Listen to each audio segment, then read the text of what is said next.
This morning in higher learning, social media tools are being used in more and more places, and as businesses and organizations look for new ways to reach out to their markets, colleges and universities are no exception. They're using online programs to bring people into the campus community. Here to talk about this new trend is Peter Kerwin from the Rhode Island Higher Education Assistance Authority. Good morning. Good morning. So this is fascinating to me. It's a very new age and cool. How are teachers using Twitter in the classroom? Well, they had a great piece in the Chronicle of Higher Ed last week talking about this. And I mean, you know, the typical classroom lecture hall situation is professor walks in, stands in front of a podium. You've got 200 students out there, and he just dispenses knowledge and they take their notes. But what we're doing here is a lot of colleges and universities are experimenting with creating a Twitter-powered channel where students can do on-live commentary. You know, as the lecture is going on, they can post comments. It's put up on a screen, and it's a way to really open up the conversation, and it moves the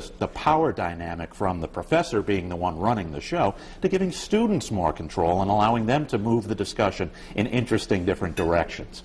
It's kind of like our live blog, huh? On the road show. We get a little interaction from our viewers and the co-hosts. So you think students are taking to this new tool because now they're not just sitting and listening, they're participating. Right. Well, I mean, it's great as long as the discussion is moving in productive ways. I mean, one of the things is it takes the right kind of person to handle it. You know, you want a professor who can manage and kind of guide that conversation. In fact, the people who advocate this kind of talk about it as moving the role of the professor from the sage on the stage to the guide on the side. And that's really what you have to be able to do. Manage the conversation, make sure that it's academic, thoughtful, and that it's moving in a good direction. A lot of times you can have people kind of hijack a conversation, move it down a dead end in directions you don't want to go that aren't productive. You get people in flame wars going back and forth during a class, you know, saying, you're wrong about this, no, you're wrong.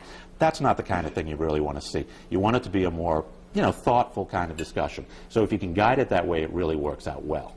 Yeah, it sounds like a great plan. Hopefully it'll catch on and stick around as we move forward. But thank you very much for joining us. And if you'd like more information on Twitter in the classroom, we have a whole bunch of information about College Bound Fun and just that. You can just head to foxprovidence.com.